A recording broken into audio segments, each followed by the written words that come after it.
नमस्कार स्वामी भक्तांनो, तुमचं सगळ्यांचं मनापासून स्वागत आहे तुमच्या चॅनलमध्ये वेळ फक्त स्वामींचे.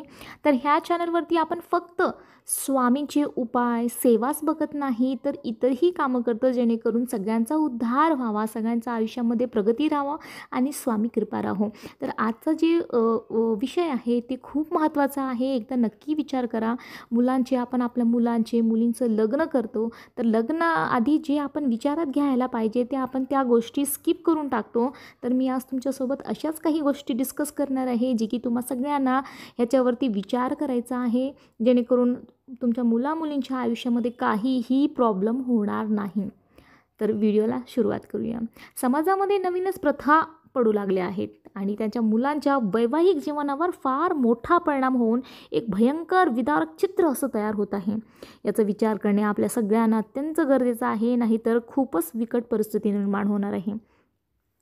अवास्तव अपेक्षा असणाऱ्या किंवा वधू किंवा त्यांच्या पित्यांनी आपल्या मुलांचे किंवा मुलीचे स्थळ शोधणे सुरू करण्याअगोदर तुम्ही जेथे राहत असतात त्या तालुक्यामध्ये, त्या जिल्ह्यामध्ये, फॅमिली कोर्टामध्ये एकदा तुम्ही जाऊन चक्कर मारून या.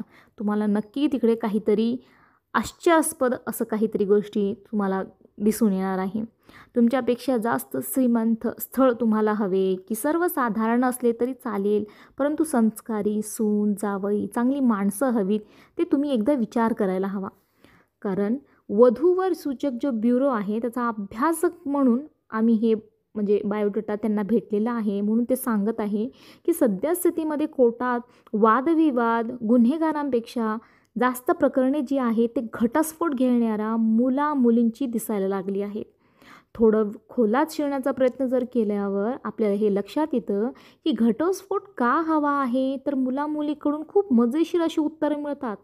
मागच्याच वर्षी लग्न झालेल्या एका जोडप्याला जज साहेबांनी विचारलं, तुमच्या लग्नाला किती वर्षे झाली व तुम्ही किती काळ सोबत होते? त्यावर दोघांचे उत्तर होते, आमचे मागील वर्षी लग्न झाले होते आणि आम्ही 2च महिने फक्त एकत्र होतो.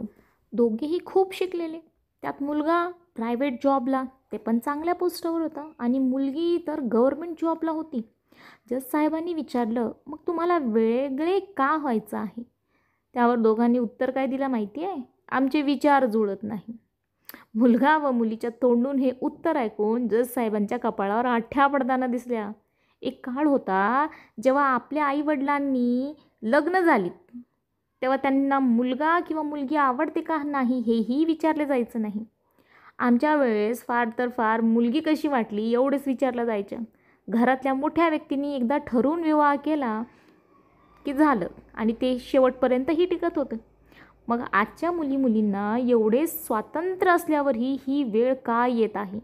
अजून एक गोष्ट आपल्याला हे लक्षात आली आहे की गरीब कुटुंबातील व हातावर पोट भरणाऱ्या कुटुंबातील जेमतेम शिक्षण असलेल्या मुलींची भांडणे कोर्टात आलेली दिसत नाही. जी कोर्टात केसेस आहे ते सगळ्या शिकलेले श्रीमंत हेच मुलींचे आहे. तर हे गोष्ट सर्वात महत्त्वाची बाब आहे. कोर्टात घटस्फोट घेण्यासाठी आलेली जास्त जोडपे एकतर जास्त शिकलेली आहेत किंवा नवश्रीमंतीच्या काल्पनिक प्रतिष्ठा आहे त्यांच्या मनामध्ये, किंवा वावरणारी असेच हायफाय वावरणारी मुली आहे. लग्नाच्या वेळी त्यांनी अशा काही अनपेक्षित मागण्या केले होते जे की नंतर लग्न झाल्यावर त्यांना पूर्ण करू शकता आला नाही, आणि त्यानंतर हे सगळे वादविवाद सुरू झाले. केवळ मुलाच्या बापाकडे खूप प्रॉपर्टी आहे किंवा मुलगा खूप शिकलेला असून चांगल्या नोकरीला आहे म्हणून आपली मुलगी सुखात राहील का हो? ही कल्पनाच मुळात मूर्खपणाची ठरते. मग पुढे भविष्यात काय? जावई व्यसनी आहे, तो आता मुलीला रोज त्रास देतोय, म्हणून मग आता काय राहिलं शेवटचा उपाय? घटस्फोट.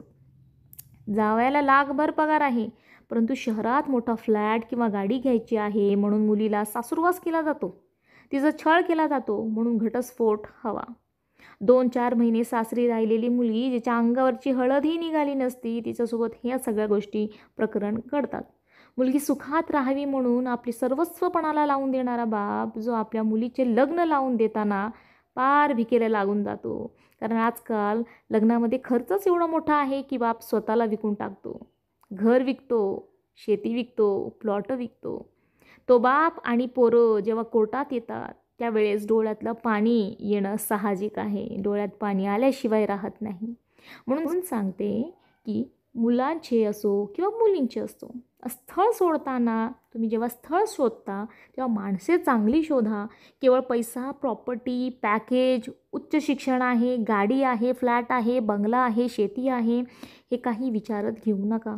मुलगा कमी पॅकेजवाला असेल, टेम्पररी नोकरीवाला असेल किंवा व्यवसाय छोटा मोठा असेल, फक्त त्याच्या मनगटामध्ये एवढा जोर असायला पाहिजे की तो आपल्या मुलीला चांगलं वागवणार आहे. सुसंस्कारी हवा मुलगा, निर्व्यसनी हवा मुलगा, आपल्या मुलीला 2 वेळचे खाऊ घालून सुखात ठेवणारा असा असायला पाहिजे मुलगा. नाहीतर महाल विकून झोपड्यात येणारे ही बहाद्दर समाजात आहे, हेही लक्षात घ्या तुम्ही. तुमच्या आजूबाजूला शेजारीला जे लोक आहेत, जे त्यांच्यासोबत घडत आहे ते एकदा विचारात घ्या की एखाद्या श्रीमंत घरामध्ये केलेली मुलगी ती कसं राहते, एखाद्या गरीब घरामध्ये केलेली मुलगी कशी राहते. त्यावरून आपण स्वतःसुद्धा काहीतरी शिकायला पाहिजे. समोरच्यांनी खड्ड्यात पडले म्हणून आपणही खड्ड्यात पडावं असं नसतं. आणि सगळ्या तशीही नसतात. जसं सांगितलं गेलेलं आहे की खूप श्रीमंत व्यक्ती आहे तर छळला जातो. तो डिपेंड करतो की समोरचा व्यक्तीचा व्यक्तिमत्व कसं आहे. मुलाच्या परिवाराकडे किती प्रॉपर्टी आहे हे पाहण्यापेक्षा तो मुलगा स्वतःच्या हिमतीवर काय करतो हे आपण आधी बघायला हवं. त्याच्या आईवडिलांचे स्वभाव कसे आहेत, त्यांनी काय संस्कार दिलेत, काय वळण लावले त्यांच्या मुलांना.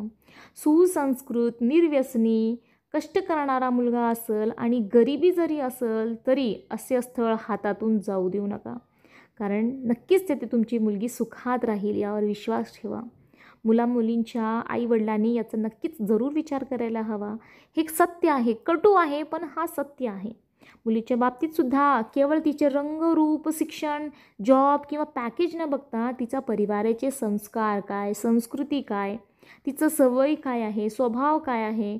वर्तमानामध्ये प्रेझेंटमध्ये आजकाल खूप मुली हॉस्टेलवर राहतात किंवा सेपरेट वेगळं राहून मोठ्या सिटीमध्ये जाऊन एकटे जॉब करतायत. प्रायव्हेट जॉब असो, गव्हर्मेंट जॉब असो, आईवडिलांपासून लांब राहता, आपल्या फॅमिली परिवारासोबत न राहता एकटे राहता. तर एकटे राहिल्यावर ते काय करतात हे आपल्याला बघायला हवं. ते मुलाकडच्यानी लक्षात घ्यायला हवं. चमकतं ते सगळं सोनंच नसतं, ह्याचासुद्धा तुम्ही भान ठेवायला पाहिजे. आणि सगळ्यात महत्त्वाचे म्हणजे मुलीच्या संस्कारात, मुलींचा जे संसार आता थाटात चाललेला आहे त्यामध्ये मायबापाच्या गरजेपेक्षा जास्त हस्तक्षेप जे आपण टाळायला हवं.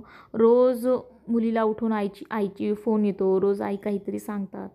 त्याच्यामुळे थोडंसं आपल्याला टाळाटाळ करायला हवी आहे. बहुतांश प्रकरणामध्ये मुलींचा संसार जे उद्ध्वस्त होण्यास कारणीभूत आहे तिची अति महत्त्वाकांक्षी आणि अति हुशार जन्मदात्री आई. तर हे थोडंसं अवॉइड करायला पाहिजे प्रत्येक आईने. आयुष्य खूप सुंदर आहे, ते आनंदाने जगा, तसेच दुसऱ्यालाही आनंदाने जगू द्या. एकमेकांना प्रेम द्या, एकमेकांना प्रेम घ्या, अडचणीत एकमेकांना मदत करा, एकमेकांना समजून घ्या, संकटसमयी धीर द्या, आधार द्या. स्वतःची आणि आपल्या कुटुंबाची, आपल्या परिवाराची, सामाजिक स्वास्थ्याची काळजी घ्या. सुखी संसाराचा फक्त एकच मंत्र आपल्याकडे जे आहे त्यात समाधानी राहून आनंदी राहा. जे आपल्याकडे आहे त्यात समाधानी राहा, आनंदी राहा, दुसऱ्यांचं बघू नका. दोन्हीकडील परिवारातील सर्वांचा मान सन्मान करा. दोघांपैकी जर एकानं थोडीशी तडजोड केली, एकमेकाला समजून घेतलं, मग काय सोन्याहून पिवळं आहे. गरज आहे समजायची. कधी तुम्ही त्यांना समजून घ्या, कधी त्यांनी तुम्हाला समजून घेतील. तर ह्या सगळ्या गोष्टी खूप महत्त्वाच्या आहे. तर ह्या सगळ्या गोष्टी लक्षात घेऊन, विचार घेऊन त्यानंतरच तुम्ही लग्नाचं जे विषय आहे पुढे प्रोसीड करा. कारण ह्या गोष्टी खूप महत्त्वाच्या आहे. पुढे आपलं संसार, पूर्ण आयुष्य त्याच्यावर डिपेंड आहे. जे आज तुम्ही एक निर्णय घेता त्याच्यामुळे हा निर्णय खूप महत्त्वाचा आहे. खूप विचार करून ह्या सगळ्या गोष्टी करा. आपण एखादी साडी घ्यायला गेली तर 4 दुकानं फिरतो. मग स्थळ आपण जेव्हा पूर्ण आपली स्वतःची मुलगी किंवा मुलगा आपला आयुष्यभर त्यांना द्यायचा आहे तर त्याचा विचार खूप जास्त करायला हवा. श्री स्वामी समर्थ. व्हिडिओ आवडल्यास लाईक, शेअर, सबस्क्राईब नक्की करा.